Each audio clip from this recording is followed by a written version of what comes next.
Hello అందరికీ ఎలా ఉన్నారు? నేనైతే చాలా బాగున్నాను. ఈరోజు మీకు మంచి హెల్తీ అండ్ సింపుల్ రెసిపీ చూపించేస్తున్నాను. దీన్ని చాలా ట్రెడిషనల్ రెసిపీ అని కూడా అంటారనమాట.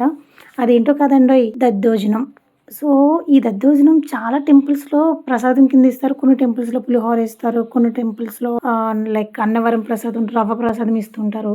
టెంపుల్స్‌లో శ్రీశైలంలో ఇలాంటి టెంపుల్స్‌లో మోస్ట్‌లీ దద్దోజనం ఇస్తారనమాట. చాలా సింపుల్ అండి. పెద్దగా ఇంగ్రీడియెంట్స్ కూడా ఏం అవసరం లేదు. నార్మల్ పెరుగన్నం తినే కంటే దద్దోజనం చాలా టేస్టీగా ఉంటుంది కదా! మన పిల్లలు కూడా చాలా ఇష్టపడుతూ ఉంటారు. సో, డైలీ ఒకటే కాకుండా ఇది కూడా పెట్టొచ్చు. ఫస్ట్ ఏంటంటే మనం కుక్కర్ విజిల్ ఇచ్చేసుకుంటాం. నేనైతే ఒక గ్లాస్ రైస్ తీసుకున్నాను. ఒక పెద్ద గ్లాస్ ఆల్మోస్ట్ 400 ఎంఎల్ ఉంటుంది. సో, ఆ గ్లాస్‌తో రైస్ తీసుకున్నాను. అల్లాన్ని చిన్నగా చాప్ చేసుకున్నాను. ఒక్కటే పచ్చిమిర్చి, పచ్చిమిర్చి అనేది ఆప్షనల్ అనమాట. మన ఇష్టం మనం కొంచెం స్పైసీగా తినాలి, ఆ టేస్ట్ ఇష్టపడే వాళ్ళు పచ్చిమిర్చి ఏసుకుంటారు. జస్ట్ నేనైతే చాలా లేతగున్న చిన్న పచ్చిమిర్చి అయితే యాడ్ చేసుకుంటున్నాననమాట. సో, మనకి ఆల్మోస్ట్ ఒక హాఫ్ లీటర్ పెరుగు పడుతుంది. ఆ హాఫ్ లీటర్ కాచి చల్లార్చిన పాలు కూడా పడతాయన్నమాట. నేనైతే ఈ అల్లాన్ని పొట్టు తీస్తాను కదా! దాన్నయితే వేస్ట్ చేయను. దాన్ని టీలోకి యూజ్ చేస్తాను మా నాన్నగారికి. మీన్‌వైల్ ఏంటంటే నేను రైస్ కుక్కర్ ఇంకా రాలేదు కాబట్టి హాట్ వాటర్ ఫ్లాస్క్‌లో ఫిల్ చేసేస్తున్నాను. ఎక్కువ టైము వేడిగా ఉంటాయి కదా! ప్రతిసారి గ్యాస్ స్టవ్ అంటించి గ్యాస్ వేస్ట్ చేసే కంటే అని చెప్పి. సో, కరివేపాకు, అల్లం, పచ్చిమిర్చి అయితే రెడీగా కట్ చేసి పెట్టేసుకున్నాను.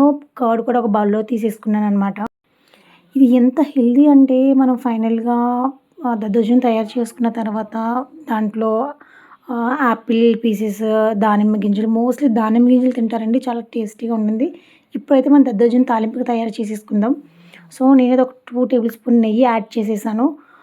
నెయ్యి యాడ్ చేసేసిన తర్వాత మనం టేస్ట్ కోసం ఇది ఆప్షనల్, ఇది మ్యాండేటరీ అని చెప్పను దద్దోజనంలో. నేనైతే కొన్ని జీడి పలుకులు కాస్త దోరగా వేయించేసి తీసేసుకున్నాననమాట. సో, మనం తింటుంటే మంచి టేస్ట్ వస్తుంది కదా! జీడిపప్పు చాలామందికి ఇష్టమే ఉంటుంది. నాకు కూడా చాలా ఇష్టమండి.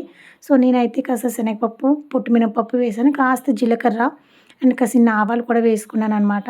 ఎండుమిర్చి, పచ్చిమిర్చి, అల్లం బాగా ఏగిన తర్వాత కొంచెం కరివేపాకు వేసుకొని దాంట్లో వేపి పెట్టుకున్న జీడిపప్పులు ఏసేస్తాం. సో, ఇప్పుడు కుక్కర్ వచ్చిన తర్వాత అన్నాన్ని కాస్త బాగా స్మాష్ చేసుకొని సాల్ట్ ఏసుకొని స్మాష్ చేసుకుంటాం.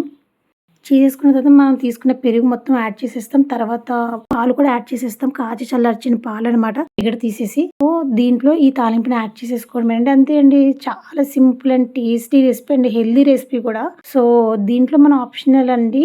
బేసిక్‌గా దీంట్లో శొంఠి పొడి, మిరియాల పొడి కూడా యాడ్ చేసుకోవచ్చు. చాలా అంటే చాలా టేస్టీగా ఉంటుంది. నేనైతే యాడ్ చేయలేదు. పిల్లలు కాస్త కారం ఫీల్ అవుతారని. మీరు ఒకసారి ట్రై చేసి నాకు కామెంట్ సెక్షన్‌లో కామెంట్ చేసేయండి. ఎలా ఉందో. Thank you.